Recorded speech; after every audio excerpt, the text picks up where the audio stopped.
everyone, and welcome back to Sunday Reads with Renee. My name is Renee, and today I'm going to be doing 15 book recommendations that deal with the month of February. Since it's February, this is a interesting month for me because it's a combination of romance and Black History Month, and I wanted to do 15 books where 5 of them are romance recommendations, 5 of them are Black-centered fiction, and 5 of them are Black history books. So a total of 15 books for everyone to consider and discuss and read if you haven't read, or reread if you had read and maybe looking to go into them again. Before I begin, though, I want to let everybody know that I will be revealing plot points, so therefore spoilers are ahead, and I'll also be using alternative words and phrases because of YouTube rules and regulations.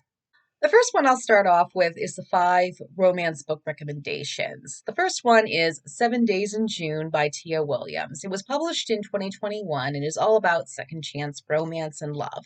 And it tells the story of Ava and Shane, who are successful authors that meet on a 7-day writing conference in June, only they've met before. 15 years earlier, they were high school students who met and connected, but they were also 2 people that shared both childhood and teenage trauma.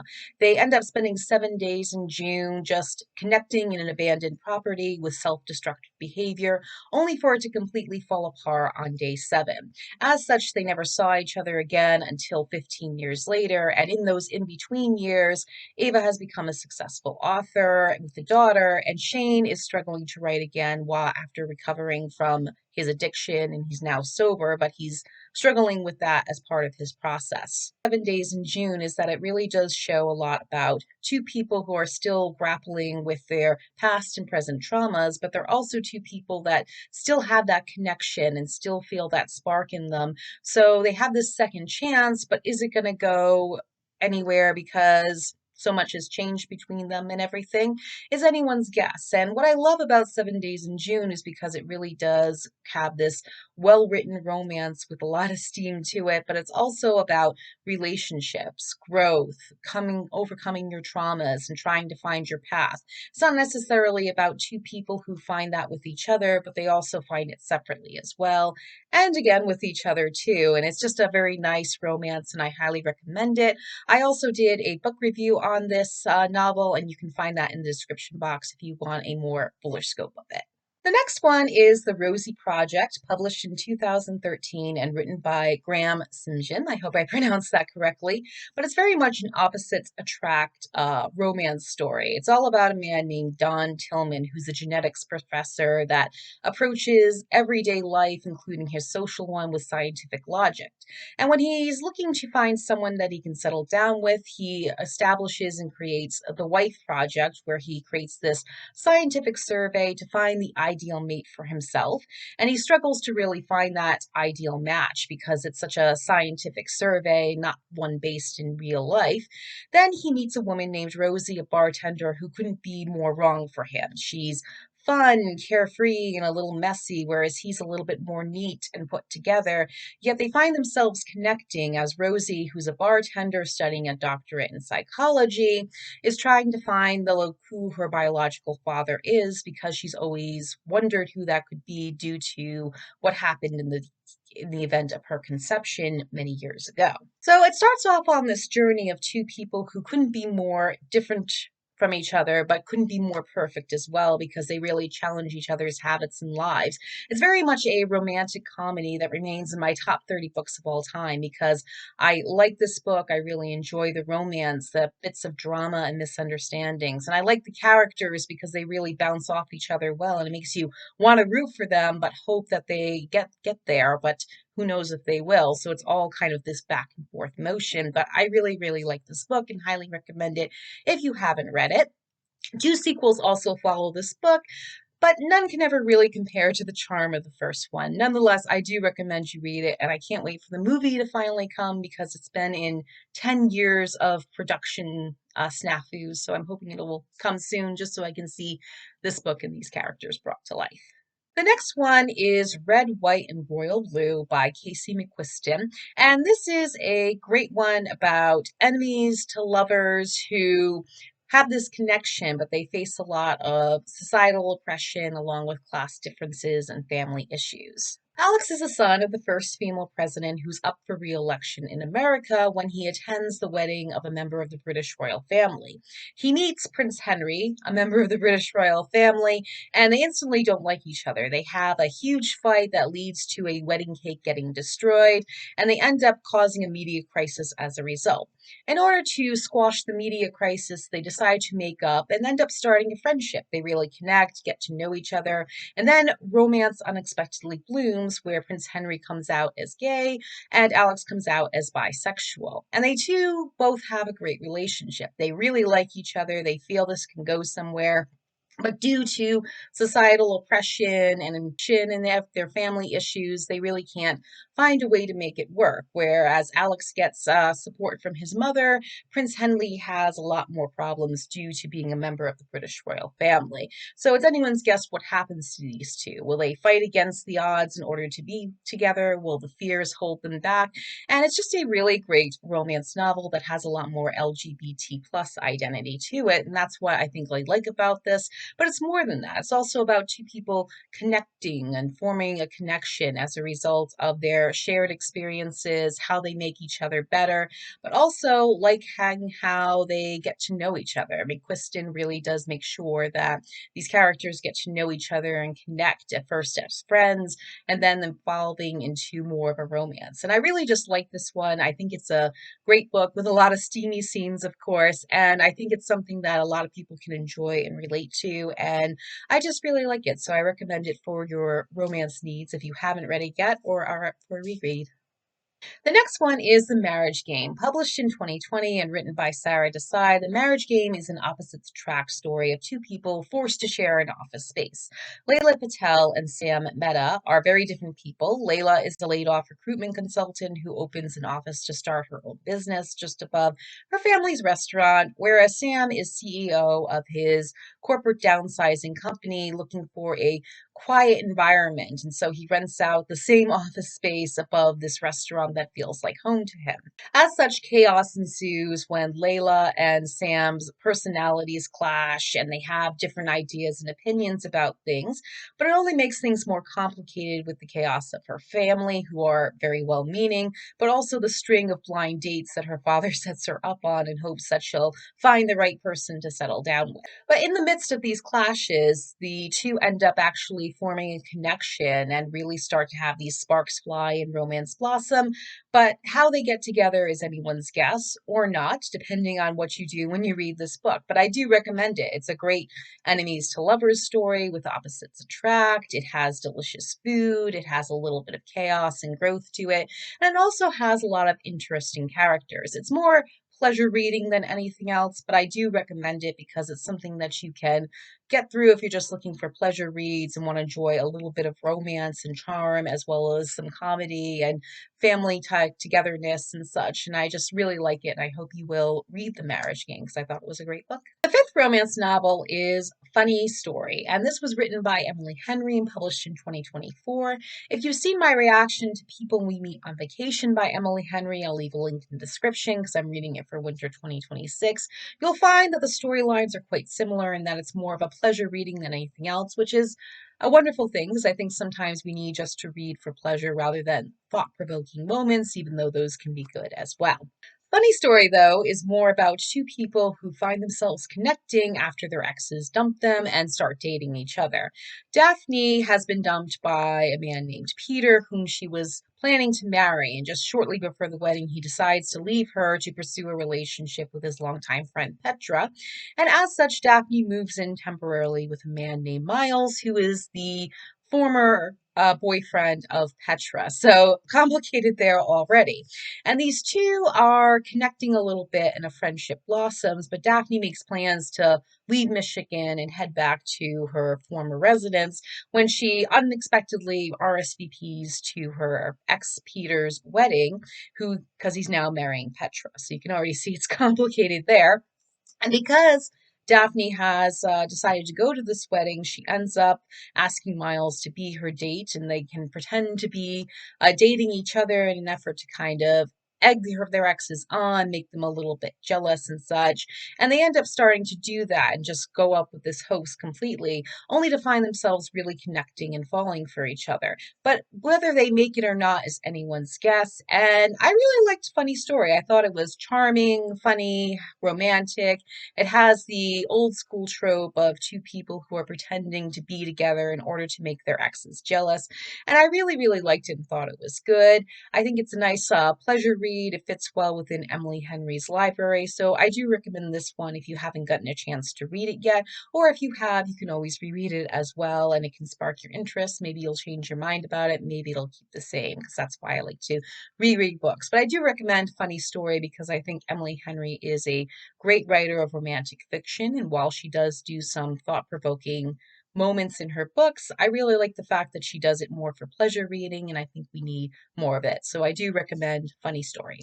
Part two is Black centered fiction stories, and the five of them that I'm going to start off with is An American Marriage by Tayari Jones, published in 2018. I already did a book review on this last month, which I'll leave a link in the description, but it remains among my top 20 books of all time because it's such a well written work about how a already fractured marriage is further fractured by a false accusation and a wrongful conviction. Roy and Celestial are in their first year of marriage, and when they travel to Roy's hometown in Louisiana, he discovers a family secret that completely shatters him, understandably so. When they are spending the night at a motel, he and Celestial get into an argument, decide to have a 15-minute cooling off period, and while Roy's outside the motel room, he ends up doing a good deed that costs him everything. So, in the matter of this good deed, he was helping a elderly woman who was with a broken arm, needing assistance. He tries to help her as a good deed, and then the next morning, he's falsely accused of committing SA on this woman, and then has a wrongful conviction with a prison stay for about 12 years. And this completely fractures his already fragile marriage. And within the first few years, everything moves along. He's trying to get appeals to have his conviction overturned while surviving prison life, and Celestial has returned to their residence in Atlanta, where she's growing her business while writing letters back and forth to her husband and visiting him when she can. However, as a few years go by, the visits become less and less, as does the letters of correspondence. And then, when he's finally released from prison after getting his conviction overturned, there's a lot more challenges their marriage face, as they already had within his time in prison. So, this is a really great book about the complexities of a modern marriage that is fractured by a false accusation and a wrongful conviction. And it shows how they grow separately and together, but they also have their challenges and struggles. And it's anyone's guess whether this marriage survives or not. And I do recommend it because I think it's a great book that is also very thought provoking, makes you wonders about the flawed criminal justice system, how marriages are already fractured before a horrific event happens in their lives, and how they struggle to really connect, and if they can still connect even after everything has understandably changed between them. So I do recommend An American Marriage if you haven't read it yet. And again, if you'd like to see my review and get more of a full scope of the novel, I'll leave a link in the description box. The next one is Homegoing, published in 2016 and written by Y.A. Gasai. And Homegoing spans nearly 300 years of history in Ghana and America as a series of short stories telling the hardships of one family faces by the events of their 18th century ancestors. Essie and Afia are half sisters with the same mother, but are raised in separate villages in Ghana during the latter years of the 18th century. While Afia marries a well connected Englishman and lives in the lavish rooms of Cape Coast Castle, she is unaware that Essie is below in the dungeons and sold into American enslavement. Over a period of nearly 300 years, the descendants of Essie and Afia go through hardships and violence that create intergenerational trauma. Essie's descendants experience the horrors of American enslavement, Jim Crow, and systemic racism. Afia's descendants experience the horrors of wars, British colonialism, and independence. What I like about this book is that it gives you a perspectives on each character in different time frames, whether that's Afia's grandson deciding to find his own path within warring Ghana clans, or Essie's great-grandson having his fate take a horrific turn due to the Fugitive Slave Act. There's a lot of triggering topics and subject matter in this novel. Nonetheless, well written, thought provoking, leaves you with a lot to think about.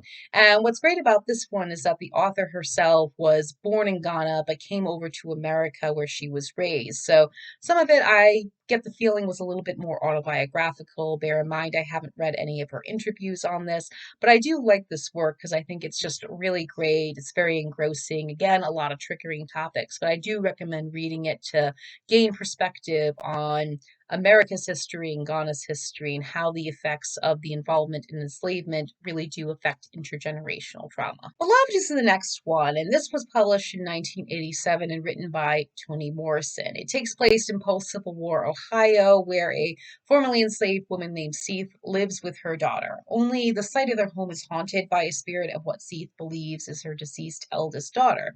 Due to this haunting, it's created a lot of dysfunction and heartbreak within Seeth's family, and when Paul D., a formerly enslaved man from Seeth's past, visits, it stirs up a lot of old wounds and memories of their horrific past, including the unexpected presence of a young woman named Beloved that have Seeth reveal the tragedy of her eldest daughter that continues to haunt her. And this is a very heartbreaking novel. It's not really for the faint of heart because it does deal a lot with the psychological effects of slavery and how that continues to haunt Seeth even to this day because she made a choice that she didn't want to make, but felt she had no other option to do due to the history of American enslavement, the laws on the books at the time, and also the decisions she's had to make in order to not just free herself, but that of her children as well. So it is a very heartbreaking novel that really does focus on mother-daughter's relationships, the psychological effects of slavery, the post-traumatic disorder that they go through as a result of those years of enslavement, where now they're free, but it continues to haunt them, understandably so. So it is an excellent work that I highly recommend. It's obviously a classic that won the Pulitzer Prize for Toni Morrison, but I do recommend it because even though it has these triggering topics and subject matter, it's important to read this one because it really shows the psychological effects of slavery again, but it also makes you think a lot about a lot of things and discuss. And I'll also leave a link in the description of the real life event that inspired Beloved in the description box because that's what it was primarily inspired from. The fourth one is Erasure by Percival Everett, published in 2001. And I already did a sort of book review, but reaction to this for my fall 2025 reads, which I'll leave a link in the description along with the timestamp if you're curious to read it. But I do recommend this one because it's a very dark humor satire about the publishing industry and how it perceives African American literature.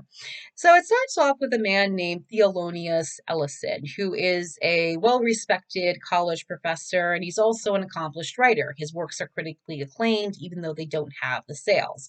And while he's dealing with both personal and professional issues, he becomes very angry, understandably so, of the fact that this woman has written a book called We Lives in the Ghetto, where it's more of these cliches and stereotypes that have very negative effects on Black people and their stories. And he's very angry about this because it's a huge bestseller, critically acclaimed. Everyone loves this book, and he's thinking, like, why? Because it doesn't really show our stories correctly because it's just a bunch of cliches and lazy stereotypes. So, in an effort to really just as a joke and stick it to the publishing industry, he decides to write a book called My Poophology, which is all these cliches and stereotypes of Black people in there. And he wants to do this as, of course, a joke and to the publishing industry and stick it to them. And he presents it to the publishing industry only to receive a huge amount of shock at the fact that they love this book. They think it's great. It's the most well-written work ever. It's up for film. And Theolonius can't believe it because he's like, why? Why are you thinking this is the greatest book? Yet at the same time, he's also enjoying the fact that he's getting a little bit more notice than he used to, because here he was writing these claimed works that weren't getting any attention or sales, and yet somehow he goes into these cliches and stereotypes, and suddenly everyone loves it and enjoys this book. They think it's great and magnificent, the greatest book of all time. And I love this book because it was a well-written, thought-provoking satire with dark humor. It gives you a lot of insight into African American literature and how the publishing industry views Black stories. And it makes you investigate how it changed and what needs to improve. And I think that's a very good thing with Percival Everett's writing here because it does make you think how much has improved. I think it has improved. At the same time, I do think there are things that need to change and evolve a little bit more, but I do recommend Erasure because it's just a great book. I really enjoyed it, and I look forward to finally watching the movie it's based off of, American Fiction, because I just think this is a great work, and I'd like to see how the movie handled it because it already looked pretty good. But I do recommend Erasure because it's great dark humor satire that I thought was thought-provoking and really wonderful. The fifth one is The Woman of Brewster Place, published in 1982 and written by Gloria Naylor. And it's a series of short stories involving 7 women who reside in a tenement building called Brewster Place.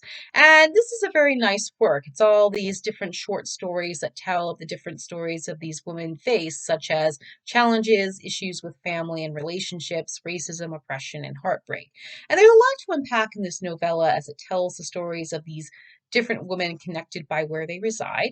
A lot of it very heartbreaking and insightful on everything they face as Black women, and they connect and comfort each other. So it's actually a very quick read and insightful looks into interesting characters and how they navigate life while facing hardships and loss. And I just think it's a very nice novella. It's a quick read, and I do recommend it because it does focus a lot on these different women who face different challenges and hardships due to oppression, racism, heartbreak, and family issues. So I do recommend this one as a short read if you don't have a ton of time but want to have something that's interesting. And I do think it's a very nice one. And I look forward to watching the miniseries version because I'd like to see how they adapted it.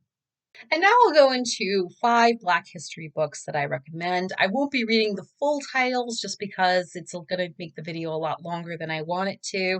And so I'll just do a short title instead. And again, I will be using some alternative words and phrases due to YouTube rules and regulations. But I hope you enjoy these recommendations and give them a read if you haven't yet.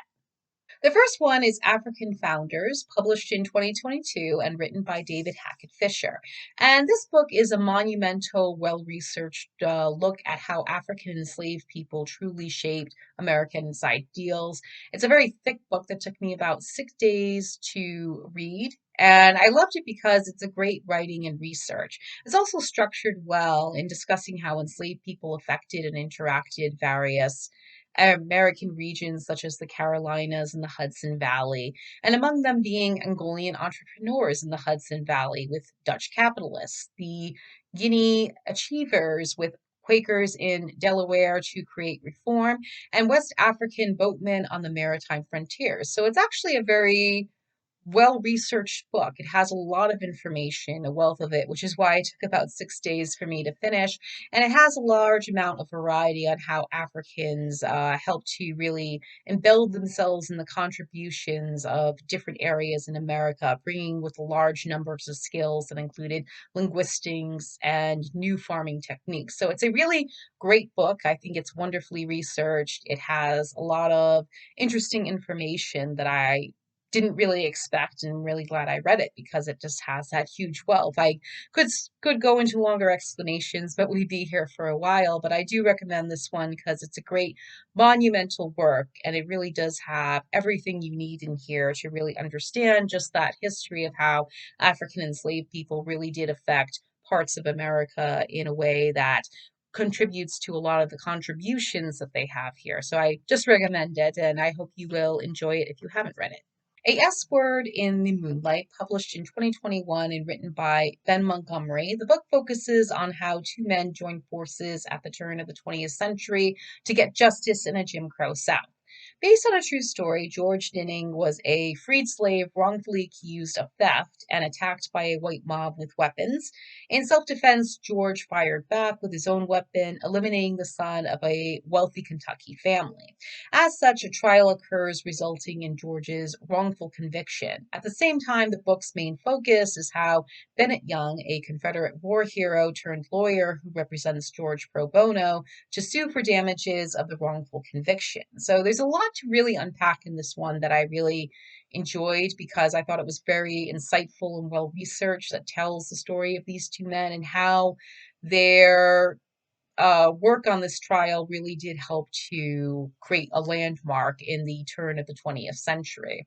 And a lot of them have these pasts that do shape them in many ways, but they also fight for justice in a Jim Crow South, which I wasn't really expecting, especially with someone who used to be a Confederate soldier. But I really liked it because it does show a lot about the struggles for justice in Jim Crow era where Black people are wrongfully punished for their rights to self-defense, and more so, it's a true story that marked the beginnings of change in America and the continued struggles that Black people still face today. So I overall liked this book. I thought it was very good. I thought it handled itself very well. I think it is a very thought-provoking and insightful work. So I do recommend this one if you haven't read it yet, or if you have, I give it a reread as well, because I think some of the opinions that I have even have changed a bit that I might discuss in a future review, but I do recommend this one and hope you will enjoy. The next one is A Black Woman's History of the United States, published in 2020 and co-authored by Dana Ramey Berry and Kaylee Nicole Gross, that focuses on the history of Black women in America over the course of 400 years, from the 1600s to the present day. And this is a very well researched, thought provoking book that I liked a lot because it does tell a lot about the history that Black women have faced in America due to everything they've experienced, from racism to civil rights struggles, as well as oppression and SV. And I think it's a very well done book, very well researched and well written, structured in a time frame that I like, where it focuses on everything from the 1600s up until the present day. And what I like about it, though, is the fact that I read this in 2020, but as I was thinking about it for this video, I feel that the book takes on new meaning in 2026 because, from my perspective and my own research and listening to Black women, I can see the struggles that they still face even today. So it does take on this new meaning in 2026 when I think about a Black woman's history of the United States. But I liked reading about the fights for freedom and equality, along with how things have improved and what is still needed for change. The chapter that struck me the most was about World War II because I'd always been curious to know more about Black women's contributions to World War II because I don't feel they get enough focus. And I did like that chapter on that a little bit, but also on the war at home, where even though they're making these contributions to World War II, they're still facing horrific oppression and systemic racism, and the struggles for civil rights and how that began and started to take a little bit more movement as they went forward, especially after World War II. And I think it's just a great, well researched book. I like how it shows more about the present day of how things have changed and evolved, but also that there's still more work to be done. I think it's a nice read. It's very well researched and very well written. And I hope you will read this one just to gain some more perspective on the history of Black women and encouraging you to read more on the history of Black women because there's a lot more different books on that are well researched, well written, and I hope you enjoy this one and get a little bit more information out of it. Again, it does have triggering topics and subject matter, but again, this is one that I do recommend and hope you will come away with something to discuss, debate, and have a lot of insight into. Next one is The Three Mothers, published in 2021 and written by Anna Tubbs. And The Three Mothers is an excellent read about the women who shaped both America and their sons, Malcolm X, James Baldwin, Martin Luther King Jr., during the Jim Crow South and the Civil Rights Movement. And the book is written to honor Black motherhood and their struggles and how they shaped the men who became the celebrated figures that we know today, as well as within the constants of their own experiences during wars, the Great Migration, the Great Depression, and more. And a lot of it also goes into racial violence, hypocrisies on equality. And I really liked it because we get to know these three women, such as Beatrice Baldwin helping to inspire her son James in his writing and his expression of that, how Alberta King's activism and faith inspired Martin Luther King Jr., and also how Louise Little's experience with her activist roots and her own struggles and upheavals to commit activism as well as find better rights for Black people affected and changed and influenced her son, Malcolm X. So it's a great work that is well researched and well written. I really liked it a lot. I thought it had a lot of information that gave insight into these women who have strength in their own way and really how they affected and raised their children, especially their sons, to become the celebrated figures they are today and the legacies they continue to influence and have left behind. At the same time, there is a lot of heartbreak and tragedy to this, especially given that there's a lot of racism and oppression and those struggles for it and the things they experienced, as well as the fact that they lost their sons before their own passing, which makes it even worse. I'm not a parent by any means, but I can't imagine what it's like to lose your child before you're buried in the ground as well. And in my own opinion, I found Alberta King's violent elimination to be the worst one, the one that hit me hardest, because how she was eliminated was in a similar fashion to what happened to her son. So there's a lot of heartbreaking information in here, but it's also insightful, well researched, and well written. And I do recommend The Three Mothers because you get a lot of insight into these ladies who helped shape their children to become the people that they are today as celebrated figures. But it also has their stories in there and what they did with their own strength and their own activism and how they shaped the sons and how they became. And the final one is At the Dark End of the Street, published in 2010 and written by Daniel McGuire. At the Dark End of the Street discusses how the Racy Taylor SA case in 1944 sparked an activist movement in the civil rights area on SB against Black women and the fight for justice with assistance from Rosa Parks long before her refusal to leave a bus seat. The book itself is a hard read with many triggering topics and subject matter that I found interesting and engrossing. I learned a lot about how Rosa Parks was really embedded in this movement long before she refused to give up her seat on the bus, how she took Racy Taylor's case as a way to truly investigate, try to get her some justice, but also bring more of the struggles to light in the civil rights movement of what Black women face and the struggles they have, especially a large amount of the SV that they experience as a result of being Black women and the horrific stereotypes that have caused that completely. And I really think that At the Dark End of the Street is a great monumental work, especially in the history of Jim Crow South with SV. It discusses a lot about Black women's bodily autonomy, how this played into the civil rights movements and the historical events that led to harmful stereotypes and creating injustice. But I also like how the book focuses on how justice did not come at certain points, the backlash of landmarks in desegregation, and the legacies of the civil rights movement. So I actually think this is a book that, even though I haven't read it in a while, still stuck with me when I first read it back in 2011 because it was such a great work. I had honestly never really heard much about SB against Black women until I read this book and the horrible injustices that occurred. And it really just had an effect on me as a woman. And I can never experience as a white woman what that was like. But I do want women who have experienced SV and SA to get justice as they should. And I think this is a great work that gives a lot of information about Black women's bodily autonomy, how it contributed to the civil rights movement, and also the terrible injustices a lot of women got and the rare justices they did get. So this is one that I recommend, but again, the triggering topics are there in subject matter. But I do recommend this one if you're curious to read about Rosa Parks in a different light, but also about a different part of history that is still struggle even today. I thank you so much for tuning in. Now tell me what you think. Have you read any of these books and what did you think of them? Do you agree with me, not agree with me, like them, dislike them? Please let me know in the comments. And if any of these books interest you, please let me know in the comments as well. I welcome all discussions as always. I thank you so much for tuning in. Please be sure to like, share, comment, subscribe, and click the notification bell. I'll be back on Wednesday with a video and this Friday with a food-related video, but I'll be back next Sunday to do another Sunday Reads with Renee. I thank you so much again for tuning in, and I'll see you next time. Bye.